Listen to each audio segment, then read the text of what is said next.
안녕하세요 여러분, 세상 돌아보기입니다. 오늘은 24년 3월 22일이고 금요일입니다. 정치논 편곡줄 하나 골랐고요. 제목에서 보신 저런 이야기를 한번 해보려고 해요. 제가 얼마 전에 이제 블링컨이 한국을 다녀갔잖아요. 무슨 민주주의 뭐 회담 뭐 이런 형식을 빌어서 그 다음에 바로 필리핀을 날아갔어요. 그리고 또 가자 전쟁 관련해서 유엔에 휴전안도 적극적으로 개진을 했어요. 좀 광폭 행보를 하고 있고, 그 핵심은 제가 봤을 때는 이제 가자하고 우크라이나를 마무리 짓고, 중국으로 집중을 한다. 이런 게 이제 본격화되어 있는 것 같고, 이번에는 이제 예전에 어수선하게 뭐 이랬다 저랬다, 그리고 뭐 바이든과 손발이 안 맞는다 이런 느낌들이 많았었는데, 과거에는 지금 그런 것이 없이 상당히 깔끔하다. 그 대오가 정비가 됐다 이런 느낌이 강하게 들고요. 그 목표는 중국이다. 예. 자, 그래서 가자와 우크라이나를 포기를 했다 하면은 다시 한번 언급드립니다만은 그 두 사안이 어떻게든 이번 11월에 있는 미국 대선 전에 바이든한테 유리하게 뭐랄까 유리하게 작동될 건 없어요. 아무리 언론으로 이렇게 가림막을 치더라도 지금 선거가 불리하기 때문에 도움이 되는 사안이 나와야 되거든요. 지금은 기껏해야 지금 수준을 유지하는 정도밖에 안 돼요. 언론을 마사지해서. 그러면 여기에 대해서 뭔가 돌파구가 있어야 된다. 이건 어디냐? 그럼 지금 그들의 움직임을 봤을 때는 중국에서 돌파구가 나와야 된다. 어떤 식으로 돌파구가 나올 것인가? 거기에 대해서 제가 뭐 여러 번 말씀드린 바가 있죠. 자, 오늘은 그 한 자락에 대해서 이야기를 좀 해보겠습니다. 언론 보도들을 통해서요. 자, 이제 블링컨이죠. 뭐 훨씬 자신감이 차 있는 것 같습니다. 여기 보면 이제 이런 이야기를 했어요. 가자 전쟁에 대해서 좀 쌀쌀맞은 이야기를 했는데, 이스라엘에 대해서 여태까지 한 어떤 이야기보다 마치 블링컨이 바이든이 된 것처럼 이야기를 했어요. 그리고 바이든은 지금 살짝 뒤로 물러서는 그런 느낌이에요. 그래서 뭔가 이제 전열이 정비됐다. 여기서 지난번에 빅토리아 눌란드 무전 네오콘의 대명사인 그녀가 나갔다는 것이 그녀 한 인물이 하나 그냥 은퇴했다. 뭐 개인적인 이유로 사직할 수도 있는 거니까. 하지만 그게 아니다. 전체적으로 대우가 정비됐고 지금 봐서는 블링컨과 빅토리아 눌란드 사이에서도 알력이 많았다. 그래서 지금은 이제 본연의 국무부하고 CIA 쪽이 주도권을 잡고 그간 준비해온 것들을 신속하게 진행시키고 있다. 바이든이 그것에 동의했다. 이런 느낌이 강하게 있죠. 왜냐? 움직이는 게 보이거든요. 되게 체계적으로. 이때까지 지난 몇 년간의 미국 모습과 전혀 다른 모습을 보인다. 이렇게 저는 느낍니다. 자, 그래서 바이든 같이 블링컨이 무슨 말을 했느냐면은 지금 라파에다가 가자 남쪽이죠. 이집트랑 가까운데 거기다가 지금 이스라엘에 본격적인 공세를 가하려는 그런 계획이 있는데 그건 완전히 실수다라고 이야기를 했고, 자, 라파에서 이스라엘군이 아무리 공격을 하더라도 하마스 이기지 못한다. 자, 그 말은 뭡니까? 휴전을 받아들여라. 그렇지 않으면 미국이 더 이상 너를 지원해 줄 수는 없다. 한계에 도달해 가고 있다. 이런 이야기를 쌀쌀맞게 했다고 봅니다. 마지막에 이렇게 이제 정리를 했죠. 요거는 뉴스 18 여기 CNN 쪽에서 나온 최근에 새로 등장한 것 같은데, 자, 이 말들은 뭐냐? 미국과 이스라엘 관계가 점점 더 안 좋아지고 있다. 골이 깊어지고 있다 사이에. 이렇게 정리를 했지요. 자, 보면은 우리 이제 한국에 왔다 갔잖아요. 그래서 제가 한번 다뤘습니다. 이 지난번 내용이 그거였죠. 왜 한국에서 이 타이밍에 한반도에서 왜 대중국 전선의 핵심 행사, 그것도 코로나 동안 이때까지 1, 2회 동안에는 다 화상으로만 했던 것을 첫 번째 부분에 실제 미팅을 하는 것인데 한국을 선택했다라는 부분이 의미가 있다. 그래서 중국을 관역으로 정했다. 이제 우리의 관심은 여기다. 대중국이다. 유럽이 아니고. 왜 지금 우크라이나전을 계속 취소하고 싶다거나 가자에서 뭐 이스라엘에 대해서 강력한 지지를, 내가 사실 강력한 지지를 해온 셈이거든요. 표하고 싶다면은 충분히 다른 지역을 고를 수도 있어요. 이때까지 뭐 북한이 여러 가지 도발 사건을 벌이지만 애써 무시했던 미국이었거든요. 그런데 정작 한반도에 와서는, 남한에 와서는 우리 정부에서 그렇게, 윤석열 정부에서는 선거를 앞두고 그렇게 간절히 원했을 대북한 강성 발언 한마디도 안 하고, 예? 대중국 발언만 하고 갔다. 물론 러시아도 양념으로 들어가긴 했지만은, 예, 중국에 대한 중국을 관용으로 삼았으니 분명했거든요. 그 다음 필리핀을 갑니다. 이렇게. 그래서 강철 대우를 형성하겠다. 즉 남중국해에서 필리핀을 지원하겠다.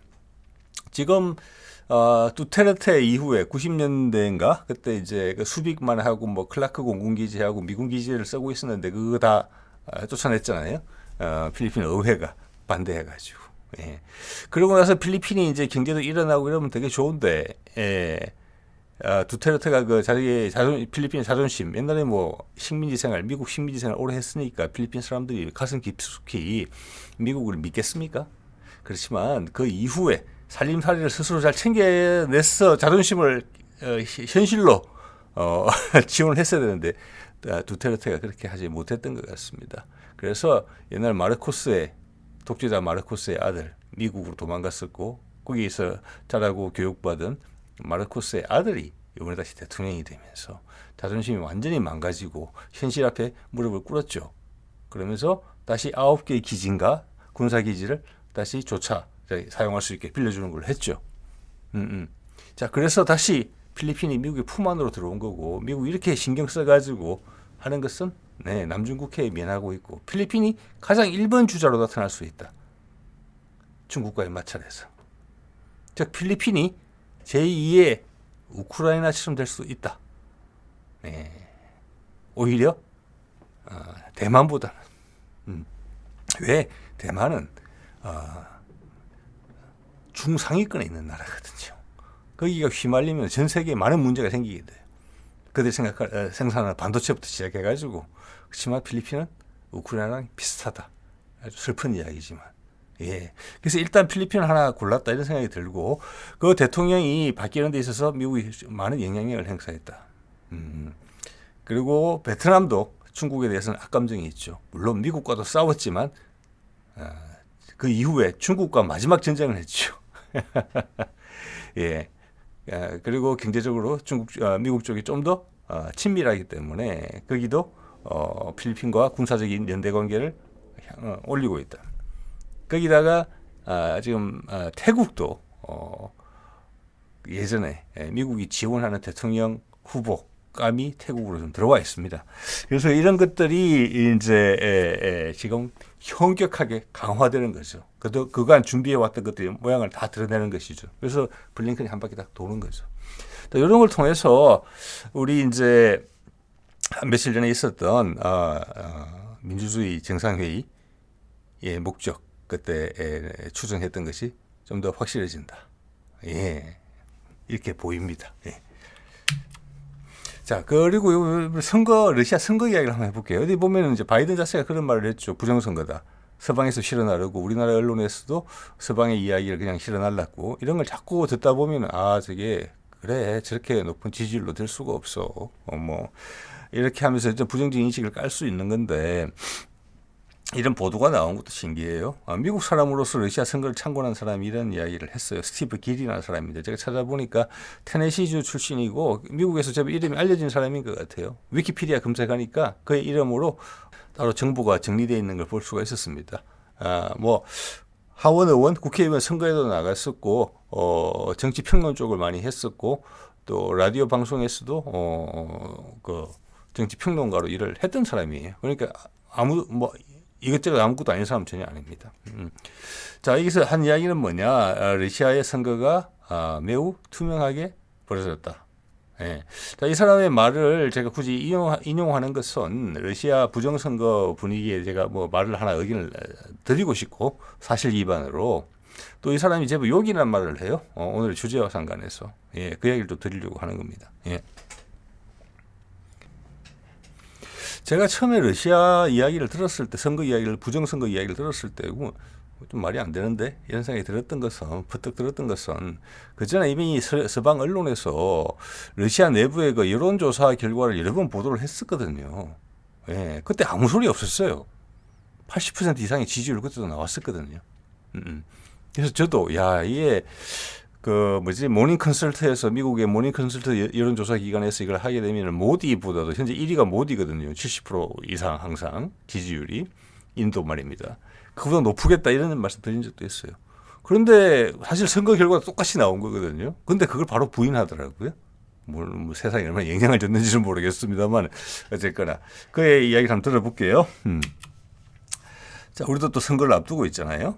여기 보면은 20개 정도의 투표소를 둘러봤다. 러시아 전역에는 수천 개의 아마 투표소가 있었고, 날짜, 시간선이 막 여러 개 바뀌기 때문에, 뭐 한 2, 3일에 걸쳐서 투표를 한 것 같아요. 여기 보면은 이제 모든 투표와 개표소에 실시간 그 CCTV가 있었다. 그래서 어느 게 클릭해보면 다 볼 수 있었다. 그래서 상당히 투명하게 진행이 됐다. 뭐 이런 이야기를 하는 것이고요. 이런 이야기를 해요. 예, 이걸 제가 짤막하게 정리했는데 사실 이 사람이 한 이야기 쌍따옴 표현은 무슨 말을 했느냐면은 제발 서방은 너희들이 듣고 싶은 이야기를 들으려고 하지 말고 러시아 사람들이 하는 이야기 좀 들어라. 이 투표하면서 80%나 지지했는데 그 사람들이 무슨 말을 하는지 좀 들어봐라. 그들이 왜 이렇게 압도적인 지지를 보내는지 네가 듣고 싶은 이야기를 막 짜내기 위해서 찾지 말고 이런 이야기를 했습니다. 예. 자, 이것은 러시아 국민들한테 보여준 것은 이것은 당연히 미국인의 관점에서 이야기했고 상당히 정치 공학적인 의미에서 해석을 했어요. 예, 이거는 제한적이라고 봅니다만 일단 그의 말을 옮겨볼게요. 일부분은 사실이라고 생각합니다. 그렇지만 이게 전체 러시아 국민의 생각이라고는 생각하지 않습니다. 이 미국 사람이 말할 수 있는 것도 한계가 있으니까요. 수많은 제재가 서방의 제재에도 러시아의 경제는 성장을 했다. 대단하다 생각한다는 거죠. 이 위기에 떨어진 러시아가 망가질 수 있었는데 오히려 그것을 기회로 극복해냈다. 대단한 대통령이다. 자, 이 뒤에는 뭐가 있습니까? 러시아 사람들은 세계 3위의 지금 강국이지만 세계 여론에 차단이 되어 있기 때문에 바깥 사람들은 모르는 내용에 대해서 심각하게 생각한다는 거죠. 이것을 러시아의 침공이다 그게 아니라 이 전쟁의 근원의 이거 핵심이 뭔지에 대해서 러시아 사람들 알고 있다는 겁니다. 예. 이 미국 사람들 생각하면 우리가 남을 침공했는데 그래도 돈을 많이 벌어주니까 찍어줘야지. 상당히 속물적으로 해석하죠. 미국 사람들 스스로 생각이 그런 부분이 있다는 것을 간접적으로 부끄럽지만 이야기해 주는 거랑 마찬가지라고 봅니다. 예. 현재 이 전쟁의 형식은 뭐냐면은 최근에 이제 우크라이나가 러시아 본토를 공격했어요. 이것은 심각한 문제예요. 그래서 이제 러시아에서 강력하게 대응을 하고 있는데 이거는 뭐냐면은 러시아로 들어가고 싶은 그 지역에 4개 정도의 공화국이 있잖아요. 예, 거기는 정치적, 문화적으로, 인종적으로 러시아 사람입니다. 그게 계속 내전이 있었던 것이고 옛날 민스크 협상을 통해서 거기 절충안을 찾았지만 미국과 영국이 개입해서 그걸 깨버렸잖아요. 우크라이나가 계속 내전을 확전하면서 그리고 나토 가입을 들고 나왔고 그래서 러시아가 이제 물리력을 행사한 것인데 그 구체적인 이제 절차상 내용을 보면은 그 공화국들이 러시아에 도움을 청한 형식으로 되어 있어요. 그래서 러시아에서는 스페셜 밀리터리 아프레이션이라고 특수 그 군사작전 그래서 그 지역에 국한된 국지전을 하고 있는 것이거든요. 러시아에 전력을 투입하는 게 아니고 만약 우크라이나와 러시아가 전면전을 벌인다면 맨날 비행기 날아다니고 뭐 큰 전쟁 되는 거죠. 그래서 지금 국지전으로 묶여 있어요. 예. 그런데 그것을 우크라이나가 러시아 본토를 공격했다? 이거는 우크라이나 큰 모험을 둔 거라고 지금 크게 궁지에 몰렸기 때문에 한 것이라고 봅니다. 서방의 지원도 끊어졌기 때문에 이렇게 되면 러시아가 우크라이나하고 전쟁을 할 수가 있어요. 반군전을 지원하는 게 아니고 그렇죠. 그렇게 할 가능성은 낮다고 봅니다만은 어쨌거나 그런 뒤에 이야기들이 있는데 미국 사람들 관점에서는 이렇게 설명하는 거예요. 돈 많이 벌게 해줬다. GDP가 2.6% 성장하고 물가 인상도 7%로 잘 막았다. 세계 기준에서는 훌륭하다. 이렇게 일단 설명을 했어요. 자, 여기서 이제 듣고 싶은 제법 눈이 가는 이야기는 이 사람의 정치 성향을 봤을 때 트럼프 쪽인 것 같은데 바이든에 대해서 비판하는 말에 칼이 좀 있어요. 자, 우리가 한국에서 이제 조금 여러분들도 뭐라고 할까 동의하는 폭이 넓어지고 있는 그런 부분이죠. 세상을 살펴보는 데 있어가지고 우리 미국의 정책이 러시아를 중국에 가깝게 하고 있다. 이게 큰 실책이다. 이게 CIA의 판단이에요. 미국은 지금 2, 3년간 큰 실책을 한 것이고 그 실책의 주도는 빅토리아 눌란드로 대표되는 네오콘이었다. 근데 이번에 현실 인식을 제대로 하고 있는 CIA가 그 바통을 받았다.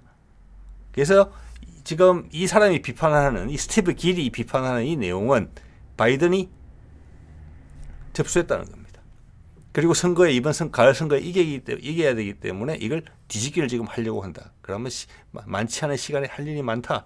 블링컨이 또 구두굽이 다를 정도로 돌아다닌다. 그렇지만 이번에는 깔끔하다. 힘이 있고. 이게 제가 받는 느낌입니다. 예. 자, 그래서 세상에 많은 지도자들이 바이든이 무능력하다. 그리고 막 마구잡이로 한다. 생각 없이. 예.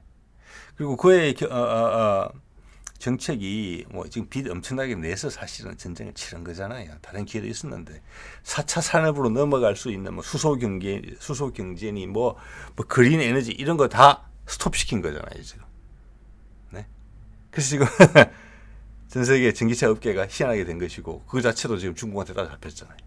그게 계속 길을 벌려서 밀고 나갔어야 되거든요. 뭐 수소자는 끊이지도 못하잖아요. 그래서 경제를 붕괴시키고 세상과의 관계를 망가뜨린다. 미국의 인기가 없어진다. 이야기를 하고 있는 겁니다. 자, 이것을 바이든이 인정했다는 겁니다. 지금 하는 행동들은. 자, 또 하나 재밌는 게 먼 나라 이야기인데 인도에 F뉴스라고 저도 가끔 소개드리는 건데 미국 가서 생방송으로 했어요. 그래서 미국의 저명한 정치학자의 이야기를 들려주는데 인도의 관심사에서 여러분이 공감하실 수 있는 이야기가 좀 있습니다. 여기 보면은 떠오르는 바라트 서밋 돼 있는데 이제 바라트가 보니까 인도 사람들이 부르는 애칭인 것 같아요. 좀 더 인디아보다는 사랑이 좀 많이 들어간 이름. 예. 따지고 보자면 이제 이런 거죠. 어떻게 보면은 뭐 제가 틀릴 수 있습니다만 독일의 이름 저머니이지만 자기들이 스스로 부를 때는 도이칠란드 이렇게 부르고 싶을 가능성이 좀 많지 않겠습니까? 예. 그런 도이칠란드급의 이름이라고 보시면 돼요. 자, 최근 인도가 한국 기사를 좀 다루면서 묘한 느낌을 주고 있거든요. 다음 기회에 좀 더 말씀드리고 이번 기회에서는 예전에 몇 번 소개드린 사람이죠. 존 미어샤이머라고 유명한 정치학자고 시카고대 우리말로 하면 석좌 교수쯤 돼요. 여기에 질문을 하고 답을 하는 게 편집되는 영상인데 여기에 좀 들을 만한 내용이 있었어요.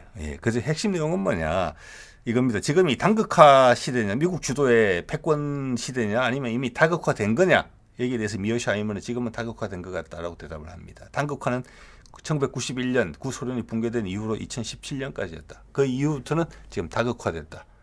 예. 중국이 이미 크게 성장했고 영향력을 행사하고 그 뒤에 바로 러시아가 따라 올라왔고 우크라이나전을 통해서 러시아의 위상은 훨씬 더 강력해졌다. 예. 지금은 다극화 시대다. 예. 그래서 진행자가 이런 질문을 해요. 우리 인도도 지금 성장을 빨리 하고 있는데 또 성장을 많이 하면은 또 미국과 적대적 관계로 발전하는 거 아니냐 중국처럼 이렇게 질문을 해요. 자, 여기서 미어샤이머가 이렇게 대답합니다. 예, 엄청나게 냉정하게 이야기하는 사람이에요. 예, 학자적 관점에서 뭐냐 미국이 중국을 성장시켰다. 맞죠? 예. 흥묘, 백묘. 예. 자, 중국이 자본주의적 경제 시장 정책을 펼치면서 미국의 경제 시스템 안에 들어갔단 말이에요. 그 생산 기지 역할을 해준 거잖아요. 그래서 2차 세계대전 이후에 일본이 그런 역할을 좀 하고 독일도 그런 역할을 좀 했지만 일본이 주로 그 역할을 많이 했고 그래서 세계 2위의 경제국이 올라갔죠. 그 다음 계속 성장하고 그 다음 걸 우리 한국이 받았어요. 쉽게 말해서 미국에 있는 월마트 큰 마트에 물건 들어가는 걸 그런 나라에서 만들었어요. 한국 다음으로 바통을 이어받는 게 뭐 베트남, 중국이 엄청나게 크죠. 예. 그렇지만 일본이 좀 더 크고 그러니까 그걸 플라자 합의를 통해서 망가뜨렸잖아요. 그래서 중국이 또 너무 크니까 근데 중국을 키운 이유는 미어샤이머가 이야기하지만 소련을 견제하기 위해서 그랬다. 일단 그들의 동맹 관계를 끊었고, 예, 이 부자로 만들 수 있기 때문에 우리 긴장 관계를 만들었죠, 두 나라 간에. 맞죠? 그래서 결국은 구소련이 망할 때 중국이 구소련을 도와준 건 없다. 그렇게 활용했지만 더 커졌다. 그래서 사실은 이 사람의 말을 풀이를 하자면은 일본한테 플라자 합의를 해서 엔화 인상 팍 시키는 것처럼 중국한테도 위안화 인상을 확 요구했었죠. 그런데 그걸 받잖아요, 중국은. 그리고 자기는 큰 나라잖아요, 일본보다 훨씬. 거부했죠. 우리는 어땠습니까? 1997년에 IMF 위기를 맞으면서 동아시아에 뭐 4마리 용인가 한번 훑어 싹 먹었잖아요, 미국 자본이. 그러고 나서 우리는 그걸 우리 지갑 속에 있는 결혼 반지, 돌반지 꺼내서 극복해서 이만큼 올라왔잖아요. 그래서 우리는 상당히 독특한 존재예요. 미국은 죄송합니다. 중국은 지금 딱 그런 순간에 와 있는 거죠. 일단은 소련을 제압하는데 크게 한번 써먹었어요. 근데 러시아는 다시 회복을 했고, 그거 대단한 거죠, 그것도. 예. 지금은 세계 3위까지 지금 올라와 있는 상황이에요.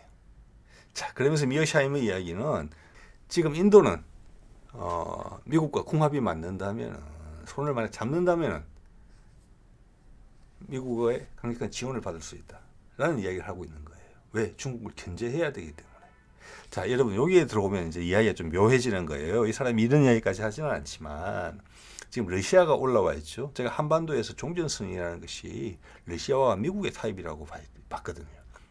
보고 있거든요.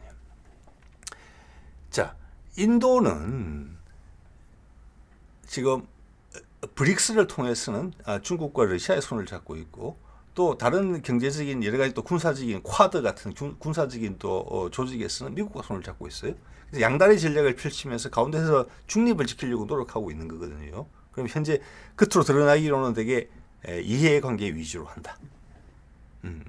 한쪽 진영에 100% 편입된 게 아니고, 예.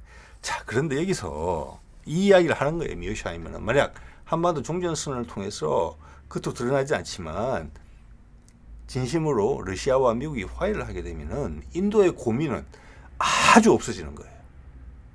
그리고 브릭스에 같이 있기 때문에 불편한 중국과 각이 피부를 억지로 맞대야 되는 이런 불편함도 해소가 될 수 있어요.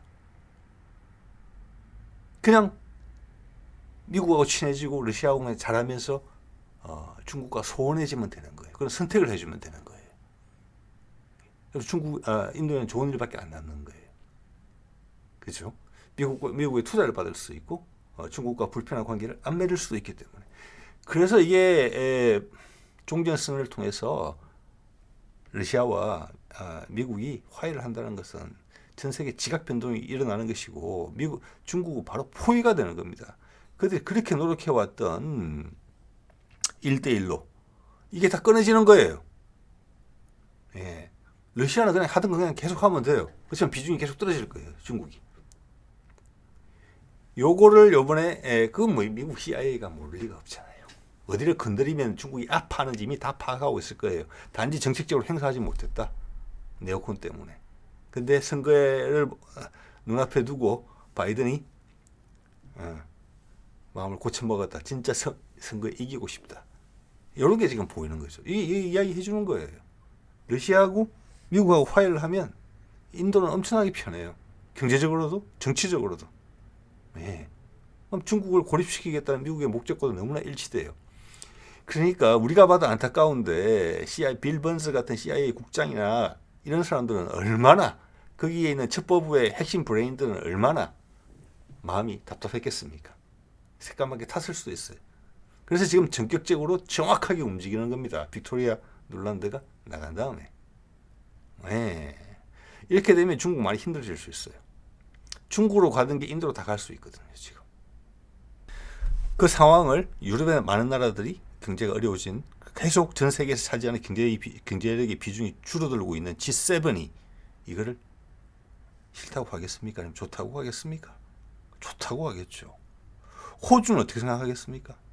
호주도 중국만이 아니라 인도나 다른 쪽에 한반도나 다른 쪽에 기회가 생긴다라고 마음을 정리하기가 편해요. 지금 어중간하면은 호주의 미래는 유럽은 아닌 것 같은데, 미국도 아닌 것 같은데 중국밖에 없는 거 아니야? 이런 생각을 다시 정리하게 될 수 있어요. 호주도 이렇게만 돼주면 무서운 겁니다. 자, 이거 한번 볼게요. 그래서 분명히 이런 식의 생각이 지금 있을 거라고 보고, 제가 최근에 좀 몇 번 말씀드렸습니다만은, 지금 가자 전쟁이나 우크라이나 전쟁 이런 데 있어서 미국이 중국에 대해서 신경을 많이 못 쓰고 있을 때 중국이 가자나 우크라이나전을 발판으로 리더십을 보이는 이런 행보를 했었어야 돼요. 그들의 경제력에 걸맞는. 그게 안 나왔죠. 예. 그래서 푸틴의 리더십이 지금 강조되고 있는 와중인데, 저 미어샤이머의 이야기에 이런 게 나와 있어요. 그래, 중국이 붕괴되면은 인도도 미국의 적이 될 수도 있겠지. 예. 근데 그때는 이제 이미 다극화가 됐기 때문에 그렇게 이야기는, 그렇게 되리라고 보기는, 지금하고 똑같이 되리라고 보기는 좀 그렇지만, 중국이 붕괴돼서 쪼개지기 시작하면 이렇게 표현을 했어요. 지나가는 말이 아니라 중국의 붕괴를 설명을 하면서 짤막하게 논의에 관심을 받는 부분은 아니었습니다만, 저한테는 그게 되게 관심 있게 들렸어요. 미국 CIA가 지금 전격전으로 작전을 벌이고 있으면은 뭔가 빈틈을 찾았을 것이고, 예, 바이든이 관심을만 모아준다면 너 승리도 담보해주고 중국도 제압해줄게. 왜? 지금 패권 전쟁에서 중국에서 지면은 미국이 패권적 지위를 잃으면, 달러의 지위를 잃으면 급 강화하거든요. 예. 자, 그러면 중국이 쪼개진다는 표현을 썼어요. 강대국은, 초강대국은 중국이 사라지느냐? 아니죠. 작아지는 거죠. 영향력이 작아진다. 그 미국이 해봤잖아요, 이미. 클린턴 때 소련을 붕괴시키면서 USSR을. 이 되게 참고할 수 있는 이야기예요. 적용할 수 있는 이야기예요, 중국에. 그리고 심지어 자기들이 만약 심각하게 인류급 국가에서 이류급 국가의 평범한 국가로 만약 전락한다면, 패권 전쟁에 쳐서 그들도 잘 사는 주들과 못 사는 주들이 나눠질 거예요. 전체적인 힘이 있으니까 USA가 유지되는 거죠. 그 악의 힘이 빠지면은 각 주별로 떨어질 거예요. 그건 미국 사람들 하는 이야기예요. 자, 소련이 붕괴될 때 한번 보십시오. 옛날 USSR 사진인데, 이때 보시면은 이쪽에 이제 동국과 동유럽의 나라들은 소련의 영향을 강하게 받고 있었지만 자기 나라의 독립성은 유지하고 있었어요. 근데 여기 보면 이제 중앙아시아 나라에 보면 카자흐스탄, 우즈베키스탄, 뭐 키르기스탄, 투르크메니스탄, 뭐 타지키스탄 이런 데는 다 공화국이었어요, 당시에. 예, 이 나라들이 몽땅 독립을 한 거거든요. 그리고 저쪽에 보면 아제르바이잔, 아르메니아, 조지아 여기도 공화국이었어요. 다 독립을 했어요.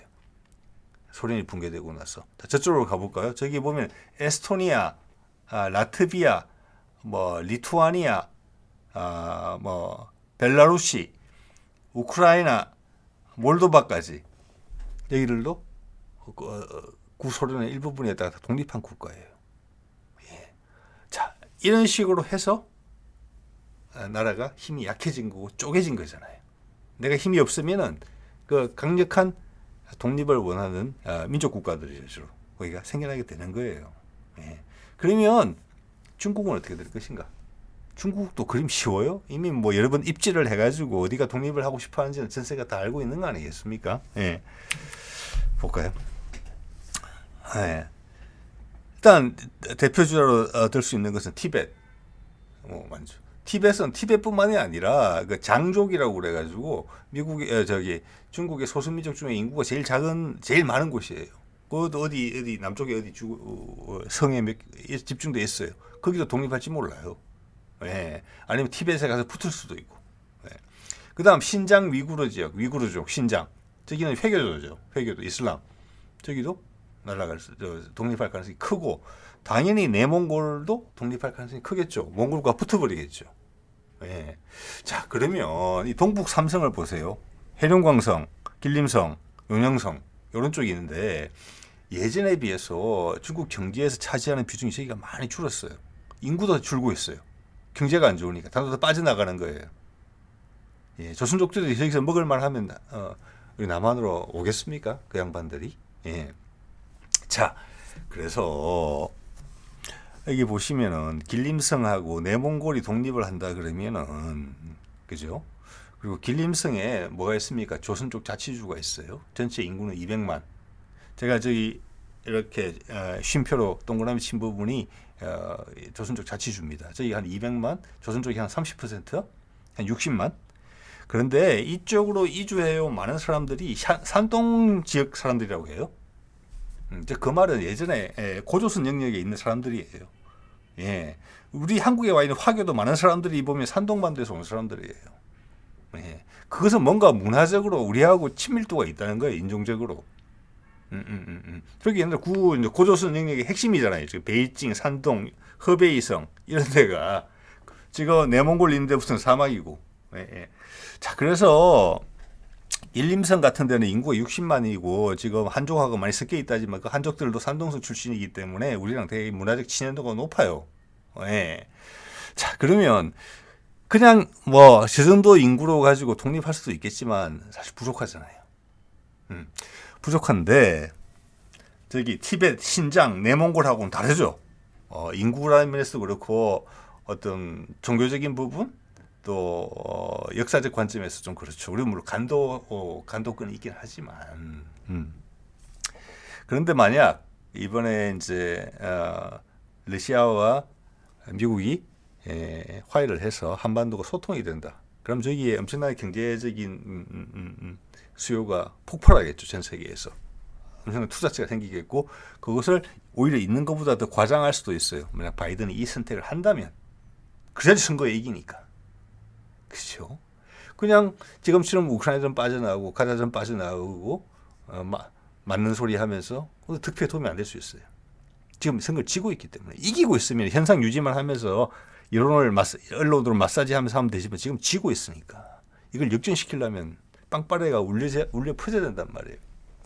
그래서 한반도권을 이야기하는 건데 한반도에 수많은 기대 심리가 생긴다. 그런데 동시에 중국의 균열이 생긴다.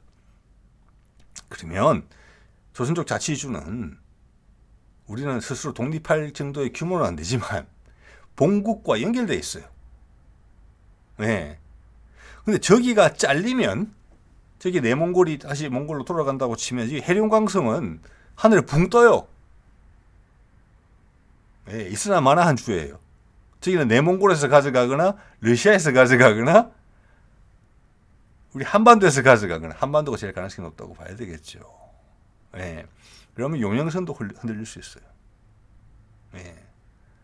이제 더 이상 아주 옛날에 뭐 이렇게 수염 긴 도사님들이 뭐 만주가 우리 땅이 될 것이다 뭐 이런 말 듣고 참 그랬으면 좋겠지만 참 근거가 미약한 이야기네 이런 이야기를 했었지만 더 이상 안 그럴 수도 있다고 저는 생각합니다. 지금 움직임을 봤을 때 저기 우리 고조선의 핵심 지역이었고 그다음 뭐 고조선 핵심 지역은 뭐 중국 핵심 지역하고 또 겹치죠. 예. 뭐 최소한 발해 고구려가 일어났던 지역이기도 하죠. 예. 그리고 우리랑 친연 관계가 있었던 우리랑 옛날 사이좋게 지냈던 여진족, 몽골족이 같이 있던 곳이죠. 예. 그게 바로 동이 연합체 사람들이 있던 곳이죠.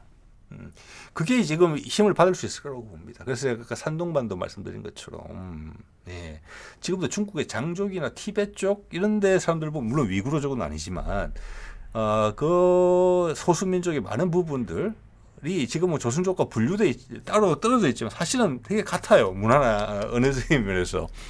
그래서 이게 지금 어떻게 바뀔지 모른다. 만약 중국이 구소련이 해체되는 것처럼 해체되기 시작하면은 그리고 만약에 길림성에 있는 저 지역이 한반도의 기대 조건이 높아지고 기대 수준이 높아지고 힘이 세진다면은 한반도로 돌아오고 싶은 생각도 있을 것이다.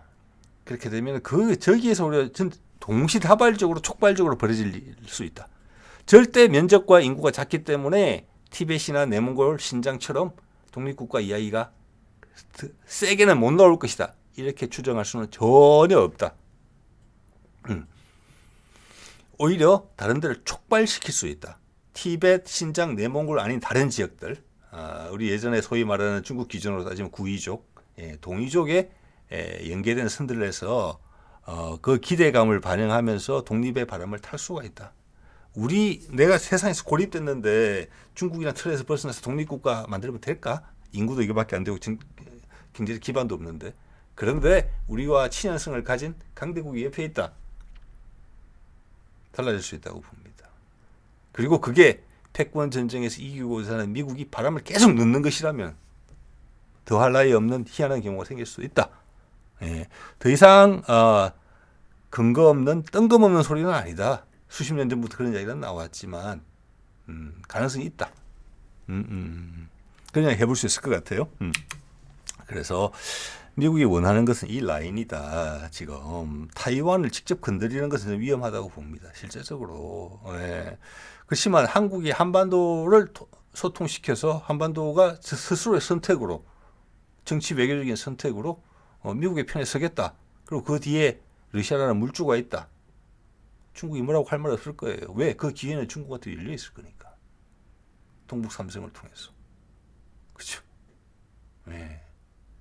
자, 그리고 필리핀을 접수했잖아요. 베트남도 접수했고 지금 태국도 이쪽으로 안 당겨올 수 없을 거예요. 그러면 인도네시아도 어쩔 수 없을 거예요. 그리고 인도는 같은 선을 타고 있죠. 자, 그래서 가자 전쟁 정리를 잘해서 전 세계 회교도들과의 어떤 적대감을 미국은 줄일 필요가 있어요. 네.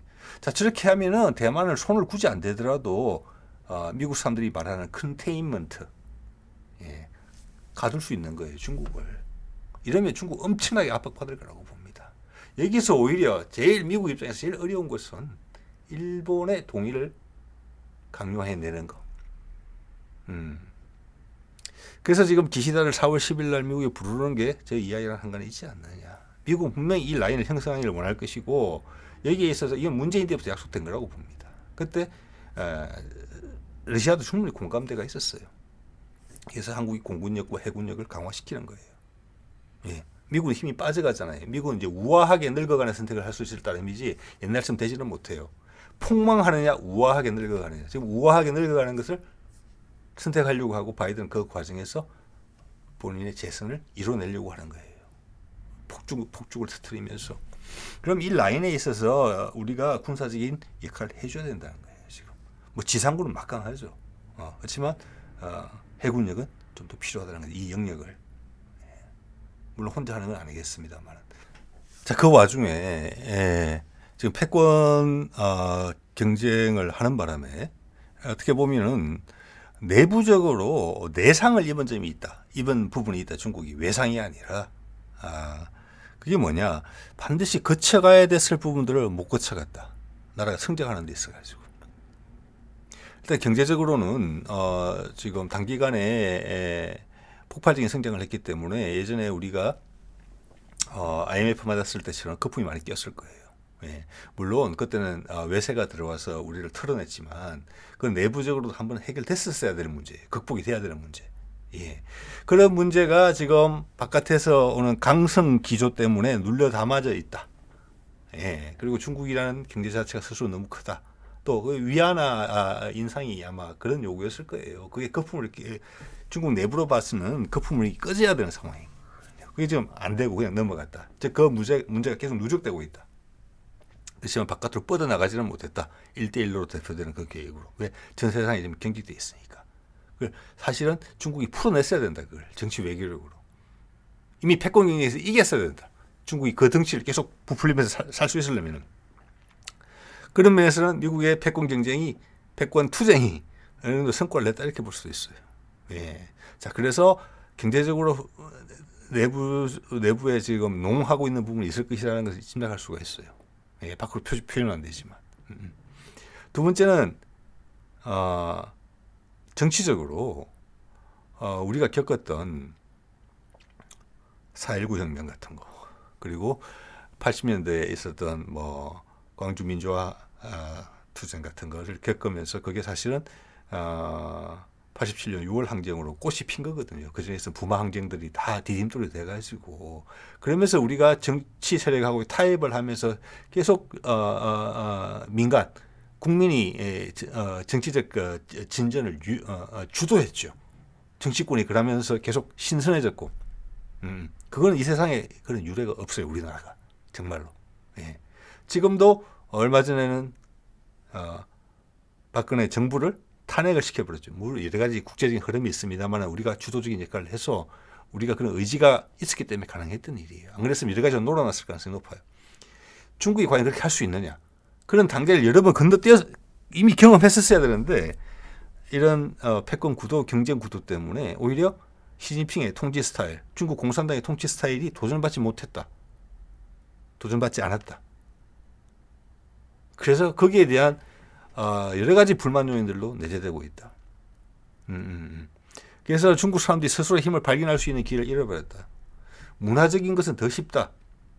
예전에는 사드 때문에 정치 외교적인 이유 때문에 우리 한류를 차단했지만 지금 다시 열려고 해도 이제 겁이 나서 못 연다. 왜? 14억이라는 나라의 문화가 5천만이나밖에 안 되는 자그마한 나라의 문화에 휩쓸릴까 봐 그게 두려웠어. 그래서 이미 우리는 미국 패권 전쟁이 미중 패권 경쟁에 있어서 우리가 미국의 전초의 역할을 이미 해주고 있어요. 데미지를 엄청나게 세게 주고 있어요. 예. 중국 사람이 자신감을 못 가지는 거죠. 한국이라는 나라 때문에. 이미 우리는 그 역할을 해주고 있어요. 미국한테. 예. 우리는 스스로 이만큼 만들어 온 부분이 너무 많아요. 그래서 지금 세계의 패권 경쟁이 큰 전쟁 없이 세계대전이라는 3차 세계대전 지금도 그런 말 나오긴 하죠. 저는 그런 큰 변곡 없이 상당히 부드럽게 넘어갈 수 있다. 거기에 핵심적인 역할을 한반도가 할 수 있다. 여기서 물꼬를 튄다. 지금 우리 조상들이 우리 틀을 진짜 잘 잡아줘서 그런 것이고 거기에 속한 우리들이 민초들이 이만큼 해냈다. 예. 그래서 저것을 미국 CIA는 지금 충분히 저걸 활용하고 있다. 우리는 절대로 우크라이나처럼 쉽게 만들 수 있는 나라, 필리핀처럼 쉽게 만들 수 있는 나라, 대만처럼 견주는 나라, 그게 아니다. 우리는 남과 북이 역할을 달리하고 있다 지금. 여기서 지금 제일 마음이 아픈 나라는 일본이다. 그렇지만 아베는 이미 없다. 기시다는 전 세계 지지율 최하이다. 10몇 %로. 미국의 지원이 없으면 금방 목숨이 끊어진다. 예. 그의 반대는 상당히 지지부진할 것이다. 그리고 항상 자연재해의 위험에 시달리고 있다. 당장 내일 역대급 지진 활동이 일본에서 일어나도 하나도 이상할 게 없는 나라다. 우리 조상의 주류가 일본이 아닌 한반도를 선택한 이유가 여기에도 있다. 당연히 대륙과 연결되어 있다는 그런 부분이죠. 일본과 한반도의 모든 자연재해를 다 고려했을 때 자리는 땅값은 천지 차이다. 땅값으로 부동산으로 비교를 하자면은 그런 생각도 해보게 됩니다. 자, 오늘 이 정도 하겠습니다. 네.